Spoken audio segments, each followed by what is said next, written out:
jambo dusomye hejuru y'ubutumwa bwiza bw'umusaraba wa Yesu Kristo. Tumesoma maneno ya Mungu ambayo yanahusika na habari njema ya msalaba wa Yesu Kristo. Wala kwa vitu mnanya mtoya naganira nihuta mutege. Kwa sababu nina muda mfupi nitaongea nikienda haraka. Chaka ngo tutakugaruka saa 8. Nataka tukuje kurejea saa 8. Rango tubashe kuana na baridi. Ili tuambatane na waimbaji. Uno ubutumwa bwa Yesu Kristo. Hii ni habari njema ya Yesu Kristo. Ushingiye kukubanga kumusaraba. Kini chao ni msalaba. Cyo bituma nashatse kuganira ubutumwa buvuga ubutumwa bw'umusaraba wa Yesu Kristo. Ninataka kuongelea habari njema ya msalaba wa Yesu. Ubutumwa bw'umusaraba ni nini? Habari ya msalaba ni gani? Ubutumwa bw'umusaraba ni nini? Habari ya msalaba ni nini? Msalaba usiguriki. Msalaba unamaanisha nini? Msalaba ni nini? Msalaba ni nini? Nitoshaka kuvuga ubutumwa bw'umusaraba. Hiyo ndio nataka kuongea habari ya magambo twasoma. Katika maneno haya tumeongea. Sema amen. Tumesoma. Sema amen. Amen. Ndio umenya mlikitumia ripoti kwa kutama sengesho. Nikipata muda kwa sababu wiki hii tuna maombi. Sawa chakula bilani za muzaki. Hayo nitayaongelea vizuri katika maandishi. Nitama sengesho hivi. Tuna maombi ya siku 7. Yale ya mafungo. Tena ni ya kufunga. Nitweleo kumiki mtoto seti sukari. Hatukubaliwe kukunywa kitu chochote cha sukari. Juice yeme haikubaliwe. Ile sukari zindu kivi. Ikienda sukari inageuka. Ikigeuka kivi sukari zoni. Kitu kiingia sukari inageuka nini? Nini? Ya. Usoleke kumiki kitu chose kitu sukari. Wache kutumia kitu chochote cha sukari. Chaka nilitweleo amata nini? Tukubali kukunywa hata maziwa. Reveleza yanaya mizali nime. Beza tukamamata. Usitumie maziwa. Hakuna kutumia maziwa. Amata ni vitu. Maziwa ni chakula. Hicho tuelewe kwa mafungo. Kile ambacho tunakubaliwa kwa mafungo haya. Nama zatete. Maji ambayo inapigiwa. Nama si akuso ya tisi kwa kurugani. Maji ambayo hayo ya chupa ambayo mnanunua kwa duka. Hayo niyo yemewe. Hayo ndio yanakubaliwa tu. Hanyuma tushatu mumasokima. Alafu tutafute uso wa Bwana. Kugira ngo yunakuze. Ili mwaka ujao usomutandukanye n'imyaka y'ibyo. Uwe tofauti na miaka iliyopita yote. Sema amen. Haleluya. Hanyuma rero aya makuru, alafu habari hizi, umusaraba ni Kristo. Msalaba ni Kristo. Iyo tubiriza ubutumwa bw'umusaraba, ikiwa tunahubiria habari za njema tuvuga Yesu Kristo. Hapo tunaongelea Yesu Kristo aliyesulubiwa. Tuvuga Kristo wavuye mu ijuru. Hapo tunaongelea Kristo aliyetoka mbinguni. Wavuye mu ijuru ni wao wange kugaba. Huyo aliyetoka mbinguni ndiye amesulubishwa kwa ajili ya watu. Huyo ni Yesu Kristo. Huyo ni Yesu Kristo. Paulo akizwa, Paulo alipokoka, yavuze ubutumwa. Ametangaza habari. Yanditse andiko 13. Ameandika barua 13. Bivuga ko yavuze ubutumwa cyane gusumba abandi. Inamaanisha ametangaza injili kupita wengine. Kubera ubutumwa yari afite. Kwa sababu habari njema alikuwa nayo. Ubwo yibandaga, yeye alikuwa anaendelea kuongea. Yibandaga ku musaraba, ubutumwa bw'umusaraba. Zaidi alikuwa anaongelea kuhusu msalaba. Yabwiye Abakorinto, ameelezea Wakorinto. Abakorinto ba mbere. Wakorinto wa kwanza sura 2. Araambia ngo ndakiri nagambiriye kubabwira. Kaambia sijawazia kingine cha kuambia. Lakini natekereza kubabwira. Siwazia kingine chochote cha kuambia. Natekereza kubabwira Yesu wangu. Ila nawafikiria kuambia Kristo aliyesulubiwa. Lakini kichuzu umutima wangu. Hakuna kingine kinachotaka moyo wangu. Hakuna habari nyingine ya msalaba. Ila nina habari ya msalaba. Nataka kuambia yule Yesu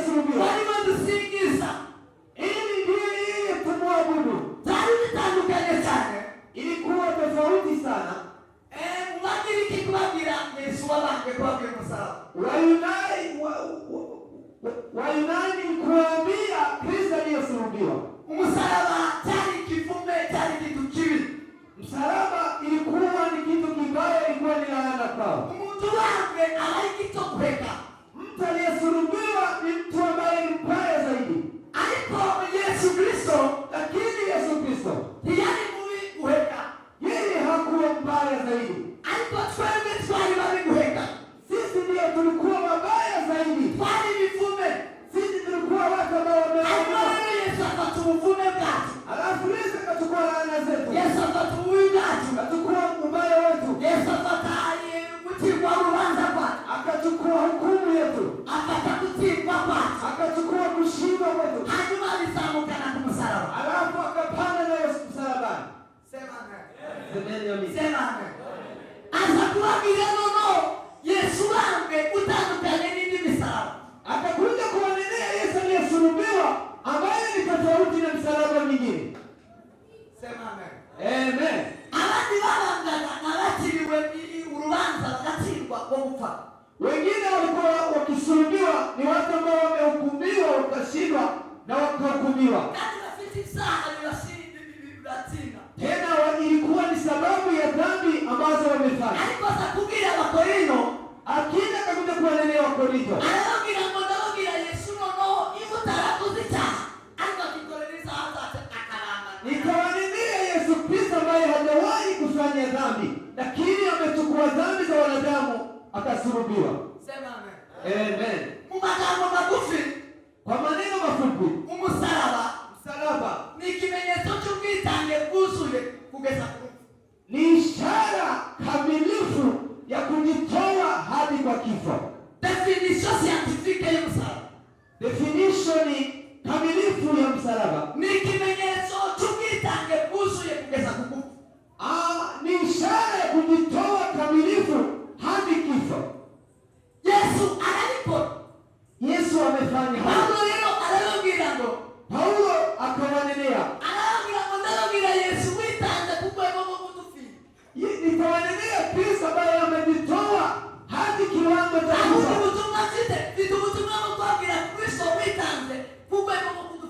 Hakuna habari zingine ninazo ila ni Kristo ambaye amejitoa kiwango cha kufa, akakufa. Yesu yabigishwa Mathayo 10:38. Yesu amenenea wanafunzi katika Mathayo 38. Alabira uburyo nabo bagomba kwikorera umusaraba. Alikuwa akiwanenea jinsi wajitwike msalaba. Alabira mutikorera umusaraba wewe makurikire. Kawaambia yule ambaye hajitwike msalaba wakanifuate, akwiye kubuwanje, hastahili kuwa wangu. kuko ukwiye kubuwanje, kwa sababu yule anayestahili kuwa wangu nugenze uko nagenze, ni yule anayefanya jinsi nilivyofanya. nugeri kirenge mwitani, ni yule anayeweka nyayo yake ndicho nakoze kuganyu. Kile nilichokifanya kwangu, nikoreye umusaraba wangu, nimejitwika msalaba wenu. nikoreye umusaraba wangu, nimejitwika msalaba wenu, hanyuma ndawatu, alafu nikawakomboa. namwe rero na nyinyi pia mukwiye kwikorera umusaraba wangu, ni lazima mjitwike msalaba wenu ili mnifuate. Aho ni msalaba na mima. Hapo ndipo mtakuwa watoto wa Mungu. Sema amen. Amen. Sema amen. Amen. Ubutumwa bwiza rero bw'umusaraba. Habari njema ya msalaba. Umusaraba watuzaniye ibintu tutari dufite. Msalaba umetuletea mambo ambayo hatukuwa nayo. Twari dukwiye kugira nk'abana b'Imana, ambayo hatukuwa tunastahili kuwa watoto wa Bwana. Msalaba watuzaniye izo tutari dufite, twari dukwiye nk'abana b'Imana. Imetuletea yale ambayo hatukuwa nayo kama watoto wa Mungu. Hanyuma udukuramo ibitakwiriye abana b'Imana. Alafu ikatuondolea yale ambayo hayastahili kwa watoto wa Bwana. Msalaba uri mu buryo bubiri. Msalaba una mambo mawili. Uyu msalaba, hii msalaba, Yesu yabambwe ku msalaba w'igiti mezeko. Yesu amesulubiwa kwa msalaba wa mti ambao unafanana na huyu. Uri ibiti bibiri. Ulikuwa ndani miti miwili. Igiti kimwe kinamanuka kwa mrakiko. Mti mmoja unashuka mnaona. Kingine kinachokiga pita kando. Hii ni ishara ya kuunganisha. Ni ugutera. Kuya kino kimanuka asigaye nikitoa hii mti ya kushuka kuna baki ishara gani? Asigaye Ya kutoa. Sinye kukura. Kuna baki ishara ya kutoa. Yesu leo. Yesu pia. Yasa mwe kugira malango kuzala yake kutukurira holine atuzaniri. Amekuja kutuondolea mambo mamoja na akatuletea mambo mengine. Itiza msalaba. Kizuri cha msalaba. Halizo Yesu yakuyeho. Kuna yale Yesu ametoa. Halina ibindi yashize. Kuna yale mengine ameleta. Yesu msalaba wakuyeho. Kila ambacho msalaba imeondoa. Msalaba wakuyeho isaha kuduweza kukiranuka. Msalaba imetuondolea dhambi ikatupa kuwa wenye haki. Msalaba wakuyeho indwara kuduweza madara. Msalaba imetuondolea magonjwa ikatupa afya. Msalaba wakuyeho ukene kuduweza ukire. Msalaba imetuondolea umaskini ikatupa utajiri. Msalaba wakuyeho umuvumo kuduweza umugisha. Msalaba imetuondolea laana ikatupa baraka. Msalaba wakuyeho urubanza kuduweza kutsindishirizwa. Msalaba imetuondolea hukumu ikatupa ushindi. Umusaraba wakuyeho izakera kuduweza ibisha. Msalaba imetuondolea ya kale ikatuletea mapya. Umusaraba wakuyeho igisuzuguriro kuduweza katikiro. Msalaba imetuondolea aibu ikatupa utamani. Kubwa Yesu Kristo tuwaratamzi n'abatware. Kwa ajili ya Kristo sisi ni makuhani na wafalme. Ico zabaye ku musaraba. Haya yamefanyika msalabani. Yaza kuwaho icyaha Alikuwa akitoa dhambi akamaza na kukiranuka. anapeana kuwa wenye Kuko haki. kukiranuka kwa Yesu Kristo. Kwa ajili ya kuwa mwenye haki kwa Kristo. Kukiranuka kwa Yesu Kristo. Kuwa haki ya Kristo Niko kukiranuka kwake. hiyo ndiyo kuwa wenye haki kwetu. Sema amen. Amen. Hakunda gukiranuka twagiraga. Hakuna uhaki tulikuwa nayo. Twabizaniwe n'umusaraba. Tumeletewa na msalaba. Sema amen. Haleluya. Mukunda umusaraba. Pendeni msalaba. Ku musaraba niho tudukirira ubukene. Kwa msalaba hapo ndipo umaskini wetu unatoweka. Ubutunzi bukaza. Utajiri inakuja. Paulo wa nyuma, Paulo ng'umwana w'icyenda, Paulo ng'indumwa ya nyuma ya Kristo. Paulo kama mtume wa nyuma wa Kristo Yaravuze ngo yatekereje ko ari uruhombo, ngo ibyari ndamuze zose ngo yabitekereje nk'uruhombo, ngo kubwo ubutunzi butagira akagero ngo yabonye muri Kristo Yesu.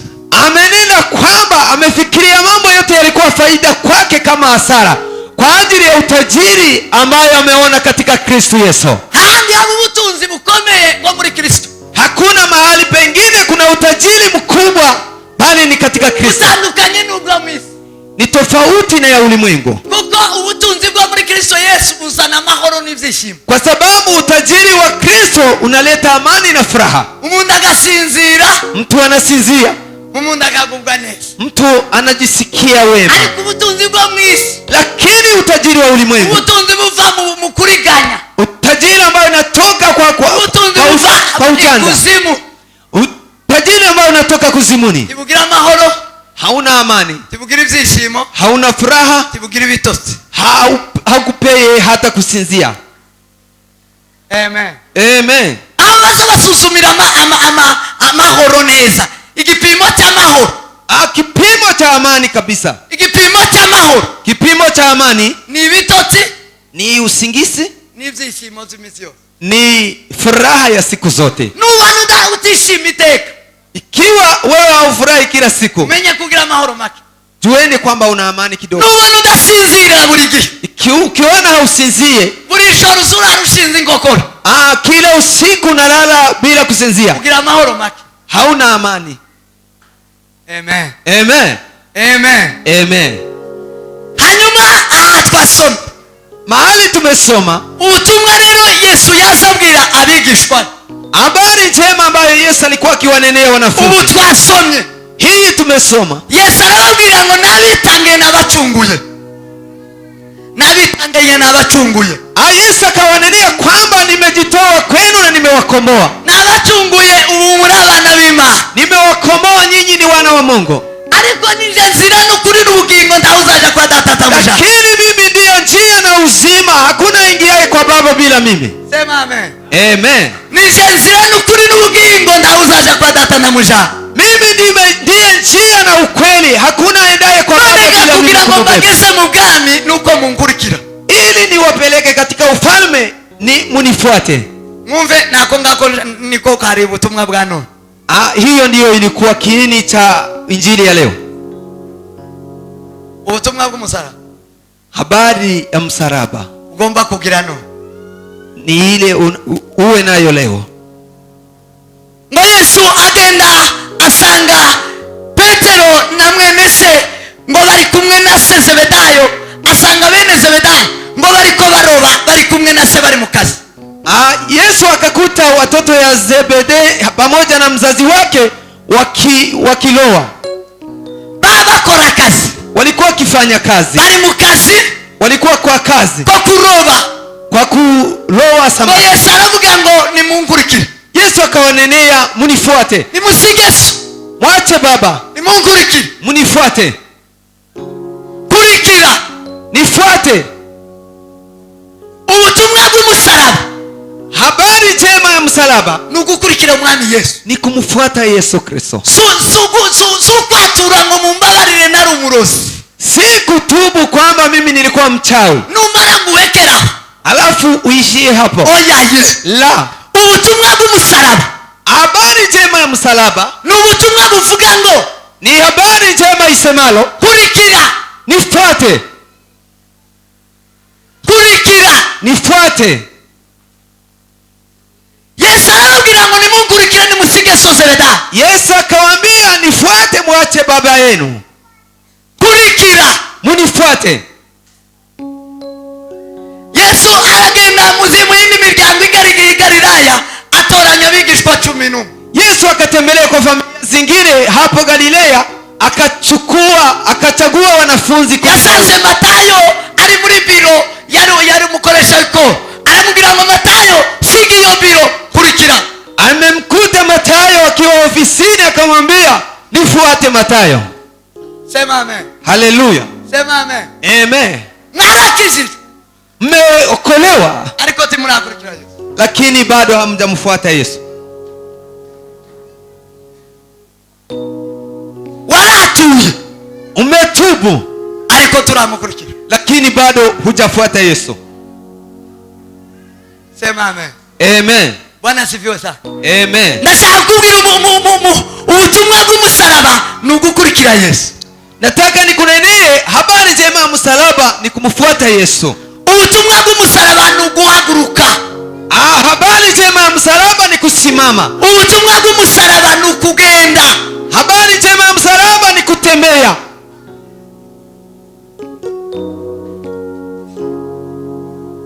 Yesu arababwira ngo niba mushaka kunkorera. Yesu akawanena ikiwa mnatamani kunitumikia. Niba mushaka kunkorera. Ikiwa mnatamani kunitumikia. Yaganiriye n'umuhungu w'umusore wari umutunzi. Aliongelea na kijana alikuwa ni mtajiri. Baraganira. Wakaongea. Aramubwira ngo si umuntu yogira gute kugira ngo ahabwe ubwami bw'Imana. Akamuuliza, je, vipi mtu anaweza kafanya ili apate ufalme wa mbinguni? Aramubwira ngo kugira ngo umuntu ahabwe ubwami bw'Imana namba 1. Akamnenea kitu cha kwanza ili upokee ufalme wa Bwana nuko wubahiriza amategeko yose y'Imana. ni ili utii amri zote za Mungu. Kubahiriza amategeko yose y'Imana. Kutii amri zote za Mungu nukwihana. Ni kujikana. Nukwihana. Ni kutubu. Ubahiriza amategeko yose y'Imana. Yule anayetii amri zote za Mungu, uwo yarihanye, huyo ametubu. Arongera aramubwira uwo muhungu asubiza Yesu aramubwira ngo ibyo zose narabikoze. Huyo kijana mtajiri akamwambia hayo yote nimeyafanya. Uhereye ku itegeko rya mbere ukageza kujya nyuma yose nimeyazingatia tangu utotoni. Akasema tangu utoto wangu nimeyazingatia yote, amri zote kwanza kwa ya kwanza hadi izo ndabizi narabikoze. Hayo yote ninayajua na nimeyafanya. Yesu aramubwira ngo uvuze n'ukuri. Yesu akamnenea hayo unayoyasema ni ukweli. Ndakubona warihanye. Nimeyaona umetubu. Sema amen. Amen. Abasinziriye amen. Waliosinzia amina. mukanguke gatoya ngiye gusoza. Iweni macho kidogo, tunataka kukomesha. Aramubwira ngo, Akamwambia hasigaye kimwe gusa, kuna baki kimoja tu, tubabashe guhaguruka. bado hawajaweza kusimama. Warihanye ariko tiwahagurutse. Umesimama, umetubu, lakini haujasimama. Ntacyo wakoze. Hakuna kile ambacho umefanya. Ubutumwa bw'umusaraba ni ugukora, ni ugukizwa, wamara ugakora. Habari njema ya msalaba ni kusimama. Hari ubutumwa butari ubw'umusaraba, hari ubutumwa butari ubw'umusaraba. Kuna habari ambayo si ya msalaba. Ubutumwa butari ubw'umusaraba ntibuzokugeza mu bwami bwo mu ijuru. Habari njema ambayo si ya msalaba haiwezi kukufikisha. Baratubwira ngo wirane gusa, wature ku mwami n'umukiza. Wanakunenea tu utubu, umukubali Yesu kama Bwana na Mwokozi wa maisha yako. Nta kindi. Hiyo tu. Ndashaka kubabwira ngo barababeshe. Nataka kuwanenea hapo Yesu wameweza. aramubwira ngo subira inyuma. Yesu akamunenea rudi nyuma. Fata inzu ufite zose, Chukueni yale yote unayo. ubashe kubigaburira abakene, Uyapeane kwa maskini. ubitange, Uyapeane. ukore, Alafu ufanye. Ufanye kazi. witange, Ujitowe. Ujitowe, ujinyime.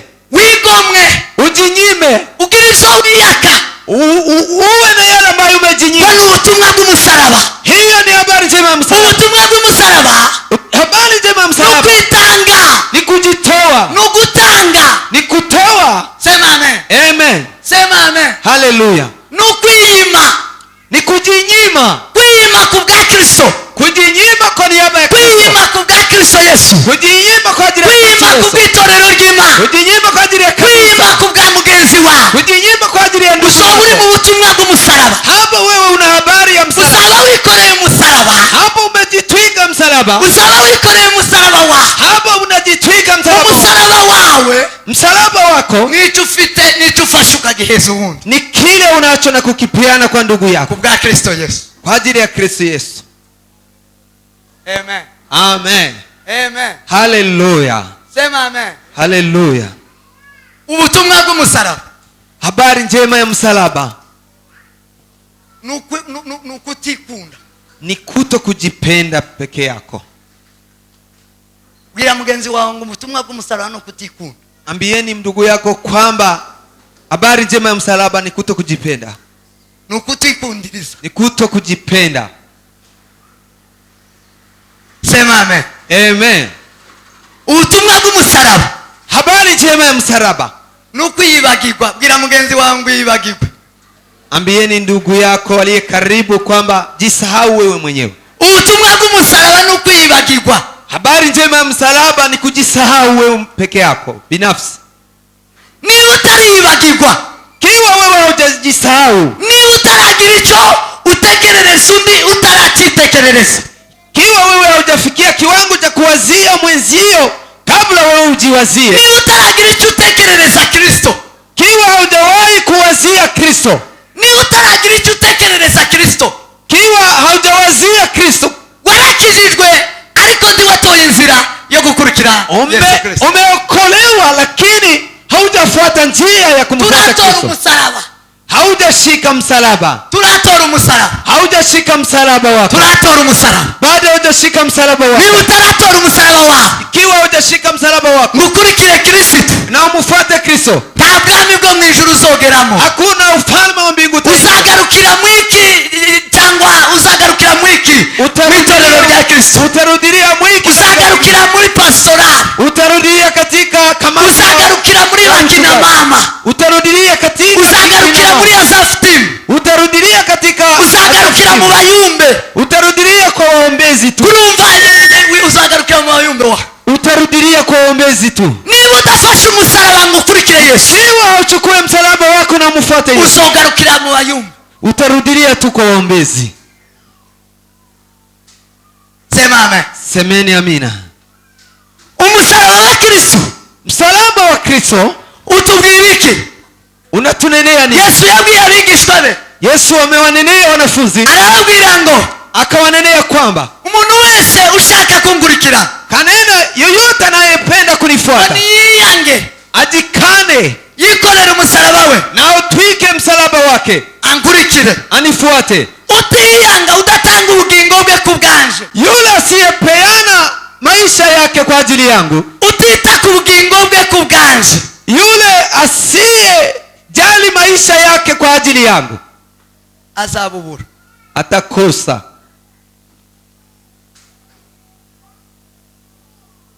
Ubugingo Maisha, buri muri Kristo Yesu yabwatse abantu. uzima uko katika Kristo. Umunsi umwana w'umuntu akora icyaha, Yesu Imana yafashe ubugingo ibukura mu muntu ibihueza Kristo. Muri Kristo niho harimo ubugingo. Utabashije gukurikira uko Kristo abigenza, tuzobona ubugingo tibukiri mu bindi byose. Ubugingo buri muri Kristo Yesu. Siku ambayo mwanadamu amemwasi Mungu akafanya dhambi, Mungu ametoa uhai katika mwanadamu akaipea Kristo. Katika Kristo ndiko kuna uzima wa milele. Wewe usipofuata Kristo na kufanya yale Kristo anayoyafanya, hautarithi ufalme wa mbinguni. Ubutumwa bw'umusaraba, Habari njema ya msalaba ni ukwiyemeza kubabazwa ku bwa Kristo. ni kukubali kusurubiwa wala kupigwa kwa ajili ya Kristo. Bwira mugenzi wawe ngo uzubabazwa ku bwa Kristo. Ambieni ndugu yako kwamba wewe cyangwa uzubabazwa kubw'umuryango gusa. unahuzunishwa kwa ajili ya familia tu. Wari wababazwa ku bwa Kristo. Kuna wale ambao wanaumizwa kwa Wari wababazwa kubwa mugenzi wawe. kuna wale ambao wanaumizwa kwa ajili ya Wari watu. wababazwa kubw'itorero ry'Imana. Kuna wale wanaumizwa kwa ajili ya kanisa ya Niba Mungu. utarababazwa kubw'itorero ry'Imana, Kiwa wewe hujaumizwa kwa ajili ya kanisa ya Mungu, nda butumwa bwiza ufite bw'umusaraba, bado haujashika habari njema. kandi nda bugingo ufite, nta bwami bwo mu ijuru zinjira. Tena bado hautaingia katika ufalme Yohana wa Mungu. 19:17 Yesu ngo yikorera umusaraba, ngo awujana inyabihanga, ngo awaja kwikigwa. Yohana 19:17 nasema Yesu akautwika msalaba akapanda Yemera kubabazwa ku bwawe, mbese wowe kuumizwa kwa ajili wababajwe yako. ku bwawe. Wewe umeumizwa kwa ajili ya nani? Niba Yesu yarababajwe ku bwawe, Ikiwa wowe Yesu uzababazwa ku bwawe. ameumizwa kwa ajili yako, wewe utaumizwa kwa ajili ya nani? Sema amen. Amen. Ubutumwa bwiza bw'umusaraba ni ukumvira n'umutima ukunze. Habari njema ya msalaba ni kutii na moyo wa upendo. Niyo dusomye amagambo ya Rusi n'amagambo ya Itayi, Hapo ndipo tumesoma habari za Ruthu. aba bantu bombi ni abanyamahanga bari mu Banyesiraheli. Hawa watu wawili walikuwa ni mataifa, walikuwa wakiishi katika Israeli. Rusi ni umukobwa Umumowabu. Ruthu ni msichana wa Moabu. Itai. Yes. Yes. Itayi yari umugiti. Itai alikuwa ni Mgiti. N'ubundi bwoko bw'abanyamahanga. Ilikuwa ni kabila ya mataifa. Uwo nguwo yigeze kuza aza kwa Daudi. Huyo aliwahi kuja kwa Daudi. Daudi ari umwami, aza ari umusirikare, aza kubana na Daudi, ashimishwa n'ubwami bwa Daudi, abuzamo. Akafurahishwa na ufalme wa Daudi, akakuja. Kuko ubwami bwa Daudi bwari gushima Imana no kuramya Imana no guhimbaza. Kwa sababu ufalme wa Daudi ilikuwa ni kuabudu Mungu na kumsifu Mungu. Itali abuzamo. Itali akakuja katika ufalme wa Daudi. Itali abujemo. Alipokuja katika ufalme wa Daudi, nono asanga ikibazo cyabaye mu rugo rwa Daudi. Akakuta kuna shida imekuwa katika familia ya Daudi. Daudi Absalomu yamuteye. Daudi mtoto wake Absalomu akamwasi. Hanyuma Daudi arahunga. Alafu Daudi abwira ingabo ziwe zose ngo duhunge dukire inkota ya Absalomu. Absalomu ataza kwiki ibintu wa. Akaelezea jeshi lake lote wakimbie ili wapone upanga wa Absalomu. Bahunze nono ahindukira na wa munyamahanga aramubwira ngo wowe subirayo tuguma kugendana natwe ubu nyine ubwami bwa Absalomu yabufashe, wowe subirayo usanga uriya mwami, none ga twebwe turakomeje tuzi iyo tugiye tuzi ukuntu tuzogaruka dutegereje iby'Imana. Akamunenea huyo alikuwa ni wa mataifa, eti wewe rudi usinifuate kwa sababu ufalme wangu umechukuliwa na mtu mwingine. Ndashaka kukubwira ubutumwa bw'umusaraba. Ubutumwa bw'umusaraba utegerezwa gukora mu buzima bwawe. Kuna nini msalaba? Hana gusa nyuma yo kwihana ibyaha n'ibicumuro hari indi engagement, hari indi ntambwe ikwemerera kuzirisha mu bwami bwo mu ijuru. Nyuma ya kutubu kuna ingine hatua unastahili kutembea ndani ya msalaba. Sema amen. Amen. Muno harimwe abihanye. Hapa kuna wale wametubu. Kindaganira n'abantu bihanye.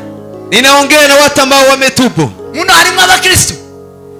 Mushira amaboko hejuru abakristo. Wekeni mikono juu wa Kristo. Abakijijwe mushira amaboko hejuru. Wale ambao wameokolewa. Ni mwebwe mbanganira na. Ni nyinyi ambao naongea na nyinyi. Hanyuma Itayi. Halafu Itayi abwira Daudi. Itayi akamwambia Daudi. Aramubwira ngo nkurahiye ubugingo bwawe mwami uhora. Ninakuapia uzima wako mfalme. Nkurahiye ubugingo bwawe. Ninakuapia uzima wako. N'ubugingo bw'Uwiteka uhoraho. Na uzima wa Mungu Baba. Sino gusika. Siwezi nikakuacha. Sinoreka kugendana na. Siwezi kaacha kutembea na wewe. Niba rugufu. Kiwa ni kifo. Nzopfana na. Nitakufa pamoja na wewe. Niba rukubaho. Ikiwa ni kuwa na uhai. Ayi nzabana nawe. Nitaendelea kuishi na wewe. Aho uzaba. Mahali utakaa. Niho nzaba. Ni hapo nitakuwa. Tunyinginge reka. Israeli yo warahiraga ubugingo bw'umuntu. Katika Israeli ukiapa maisha ya mwanadamu. Wasaga n'urahiye izina ry'Imana. Zari biresha no kurahira izina ry'Imana. Yari ndahiriheka. Ilikuwa sambamba na kuapa maisha ya Mungu. Aramubwira ngo ndakurahiye. Kamwambia ninakuapia. Sinogusiga. Siwezi nikakuacha. Niba rugufa. Kiwa ni kufa. Ni sawa. Ni sawa. Niba rukubaho. Kiwa ni kuishi. Ni sawa. Hapo ni sawa. Rero. Kwa hiyo turagendana na. Tutatembea na wewe. Turabana na. Tutaishi na wewe. Mwene data. Mpendwa. Ndashaka kukubaza ngo. Nitataka kukuswali. Yangashema muri uyu murimo w'Imana. Wewe umechukua hatua gani katika kazi? Wasezeranye ute?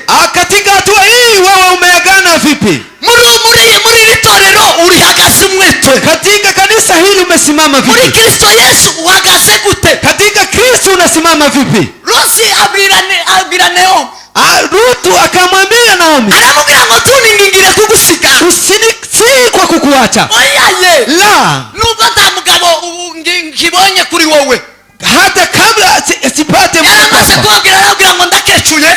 Alikuwa amaliza kuambia kwamba mimi ni mkongwe. Sinozara. Siwezi nikazaa tena. Tibishoboka. La, haiwezekani. Nubwo zoshoboka mwanya Israeli Sara yaravza. Hata ikiwezekana kwa Israeli Sara alikuwa amezaa. Nozara umwana ubunyine. Naweza nikazaa mtoto leo. Kamurera. Nimlee. Agakura. Akue. Akagushaka na akuje kukuoa wewe Ruto. Gute Rusi yo gushaka. Vipi? Anaweza kukuoa vipi? Nubwo ubunyine abahungu bari mu gushaka abakobwa babaruta nk'icuro zitatu. Siku hizi vijana huwa wanaoa wasichana ambao wanawashinda kwa miaka. Abahungu ubunyine bafite ubukene ba. Vijana wa leo wana umaskini. Nimuje kumusaraba habu butu. Nendeni mwene msalaba kuna utajiri. Kugira ngo ujane umushosho. Ili uchukue mkongwe. Ariko deba.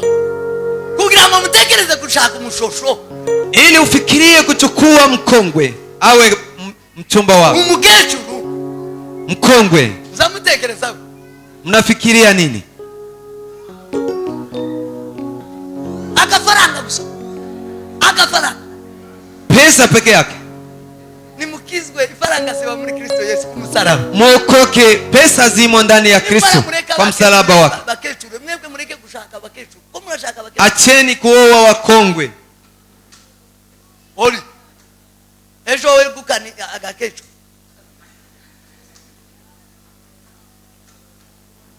Mugi. Uramufitire hapo.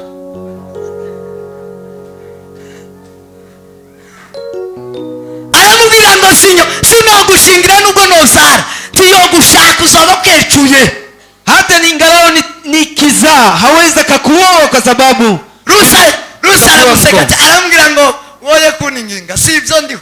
Rutu akamcheka sana akasema wacheni kunisi. Si ibyo ndiho. Si hayo mambo niko ndani. Ntabwo ari ibyo mbambona. Hayo sio ninayoona. Abantu bari mukuza mu nzu y'Imana kubera ibyo yahawe, kubera ibyo arariki. Hari ibyo ari kwabona, hari ibyo arangiza mu maso ye. Kuna watu ambao wanakuja kanisani akifuata faida ambayo anayotabibona zosohoka. Asipoyaona atatoka. Sema amen. Haleluya. Tumuri mukona abantu bava mu makanisa. Si mnajua wote ambao wanatoka kwa makanisa. Nizo yaje arabona. Tiyaje yasinya aravuga ngo nubwo ari ugufa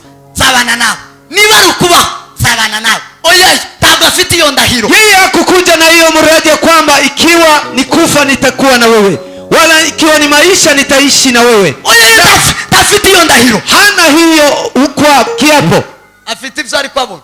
yeye ana yale mambo Rusi aramubwira ngo nta kintu mbambona kuri wowe naho.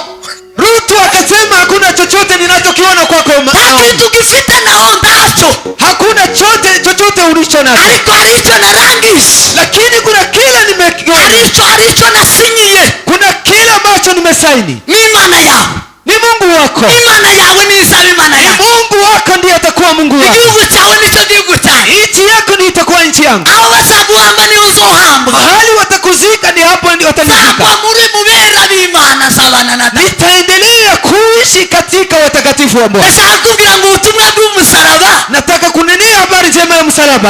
ni ubutumwa burimwo indahiro ivuga ngo niba ari ugupfa ndapfa, Ni habari njema ambayo ina kiapo niba ari inasema ukubaho ndabaho. kukufa nitakufa, wala ariko kuishi je ndi nitaishi. umukirisitu. Lakini mimi ni Mkristo. umukobwa umwe araririmba Mchana mmoja kayumba, aravuga ngo je ndi umukirisitu, mimi ni Mkristo, nzahora ndiwe nitaendelea kuwa mu bintu Mkristo byose katika mambo yote ngeze kugufa. hadi kufa. nzaba umukirisitu kugeza Kufa. niba ari ubukene nzaba umukirisitu, Kiwa ni umasikini niba ari nitakuwa Mkristo, ubutunzi nzaba umukirisitu, kiwa ni utajiri nitakuwa niba ari Mkristo, ukubana n'abantu nzaba umukirisitu, kiwa ni kuishi na watu niba nitakuwa bagenda Mkristo, nzaba umukirisitu, kiwa wataenda nitakuwa Mkristo, niba ari igiti bizamera nzaba umukirisitu kiwa jinsi nitakuwa Mkristo tu kugeza kugufa.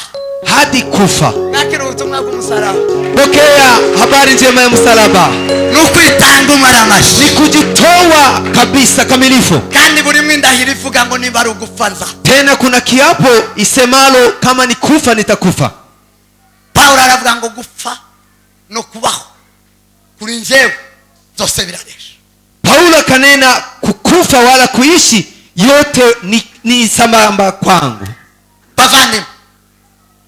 Bavandimwe Wapendwa, bene data, wandugu bakirisitu, Kristo, niba warahagurutse ku bw'ubutumwa bwiza, ikiwa umesimama kwa ajili ya habari njema, niba warakijijwe, ikiwa umeokolewa, subira utere intambwe, ongeza tena upeane hatua. ukurikire Yesu nibwo uzogera ku musaraba. Umfuate Yesu ndio utafikia msalaba. Ukurikire Yesu ku musaraba nibwo uzogera mu Fuate bwami. Yesu msalabani ndipo utaingia katika ufalme. Umusaraba ni ukurahira, nimba ari ukubaho nzabaho, nimba ari ugupfa nzapfa. Msalaba ni kiapo, nzagumana nawe Mana. kiapo ya isemalo ikiwa ni kuishi niba ari ikiwa ugukena, ni kufa nitakufa na niba wewe, ari ugukena ndakena, ikiwa ni umaskini simbesha, sitadanganya, singwana, sitapigana, sintongana, sitazozana, sinkubuza amahoro. sitakukosesha amani. niba amahoro yari kuba no kunyaga ikintu, Ikiwa amani ilikuwa ni kunyang'anya kitu, niba amahoro kwari gutanga ruswa, ikiwa kupata amani ni kutoa rushwa, simbitanga nishake mfu. sitatoa hadi nikufe. ubwo nibwo butumwa bw'umusaraba. Hiyo ndiyo habari njema ya msalaba. muve hasi tusenge. Simameni tuombe Mungu. mwakira ijambo ry'Imana. Pokea neno la Mungu. Imana ikeneye abantu